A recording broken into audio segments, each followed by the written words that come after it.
من اجمل انواع البسكوت اللي ممكن تجربوها هو البسكوت ده. كمان ده هيبقى حلو قوي للناس اللي بتحب الحاجات اللي فيها كمون. دي الحاجة اللي لو دقوها هيطلبوها يوميا من كتر حلاوتها. يلا نشوف هنعمله ازاي. بس الاول مع دودو كلنا متعودين ان اكلتنا دي ما بتحلاش الا باللمه الحلوه. احلاها لمتنا، يا رب تعجبكم اكلتنا. اول حاجه عندي 3 كوبايات من الدقيق منخولين كويس جدا. نضيف عليهم معلقه صغيره من البيكنج باودر وكمان معلقه صغيره من الملح.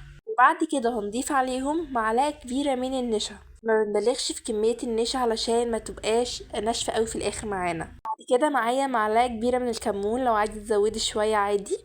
معلقة كبيرة من حبة البركة ومعلقة كبيرة من السمسم. وده طبعا بنحمص الكمون والسمسم شوية علشان يدوا طعم وريحة قوية شوية في البسكوت بتاعنا. بعد لما نزلنا بيهم على الدقيق والبيكنج باودر والملح، نبدأ ان احنا نقلب كويس الكلام ده كويس. هي دي المكونات الجافة اللي موجودة عندنا. بعد لما نقلبهم كويس هنبدأ نضيف عليهم كوباية كبيرة من السمنة. هنا تقدري ان انت تستخدمي نص سمنة ونص زيت. لو عايزة تستخدمي زيت كامل عادي بس هيبقى ناشف شوية معاكي في الاخر. عايزة تستبدليها بزبدة. كل حاجة قدامك زي الفل. وبعد لما يختلطوا نبدأ ان احنا نبس السمنة مع الدقيق حلو قوي. وهي الخطوة دي اللي هتديكي في الاخر معاكي البسكوت مظبوط جدا. انك لازم تبسي السمنة مع الدقيق كويس وكل الدقيق ده يتغلف بالسمنة. هنا الخطوة دي ممكن تاخد معاكي وقت، هي مش هتاخد وقت كتير، يعني دقيقتين 3 لعند لما كله يختلط مع بعض وتوصلي للشكل اللي انت شايفاه ده. لازم توصلي للمرحلة دي ان كل الدقيق يتغلف كويس اوي بالسمنة. كده يبقى تمام ونبدأ نشتغل فيه.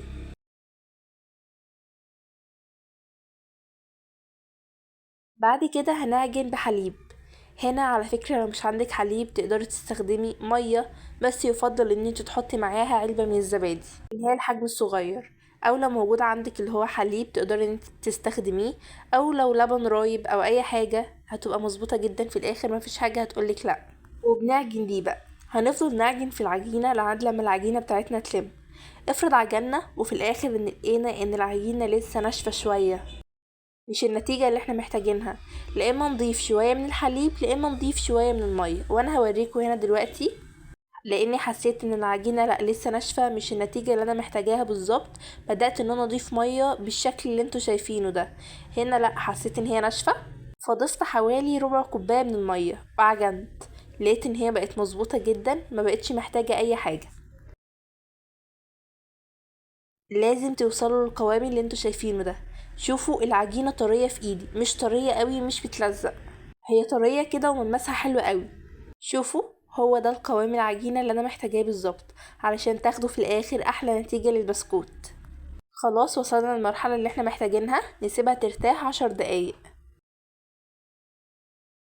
واحنا سايبينها ترتاح نبدأ نجهز الصينية او الصاج اللي هندخله الفرن.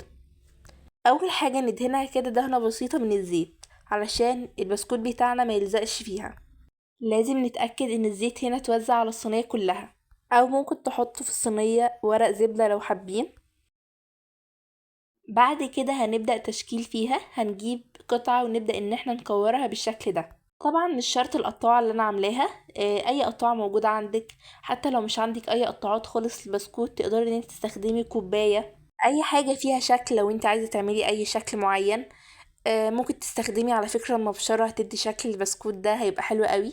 ممكن تعملي كوباية وتبدأي ان انت تعملي كده فيها فتحات بالخل هتديكي شكل وردة حلو جدا.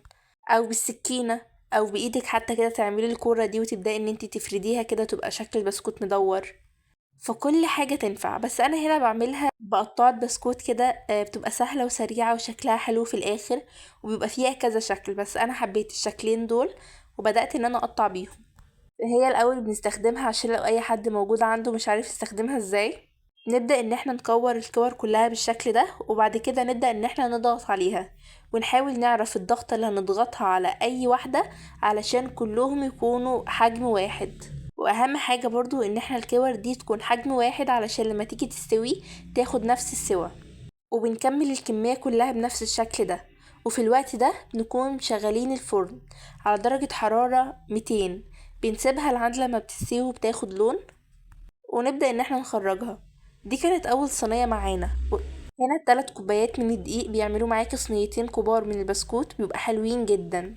دي كانت اول صينية، شوفوا شكلها ما شاء الله حلو قد ايه.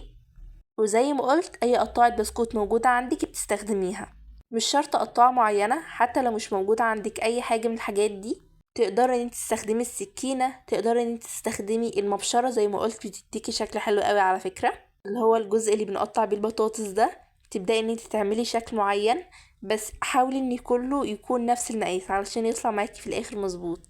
وكمان تستخدمي الكوباية، وطبعا الكوباية موجودة عندنا في كل بيت. وعلى فكرة ممكن تعملوها شبه الباتون سالي او البقسماط، برضو بتبقى حلوة جدا. نخلص بقى الكمية كلها بنفس الشكل ده، ونبدأ ان احنا ندخله الفرن. وزي ما قلت بندخله فرن سخن على درجة حرارة 200، بياخد من 10 دقايق لربع ساعة بيكون مستوي زي الفل. وهو ده بقى بيكون شكله. يا رب الفيديو يكون عجبكم، تسليتوا واستمتعتوا. هستناكم تجربوه وترجعوا تقولولي رأيكم فيه. لو وصلت لعند هنا متنساش لايك وشير واشتراك في القناة علشان يوصلك كل جديد من فيديوهاتي. ومع دودو كلنا متعودين ان اكلتنا دي ما بتحلاش الا باللمة الحلوة، فهي محلاها لمتنا. يا رب تعجبكم اكلتنا.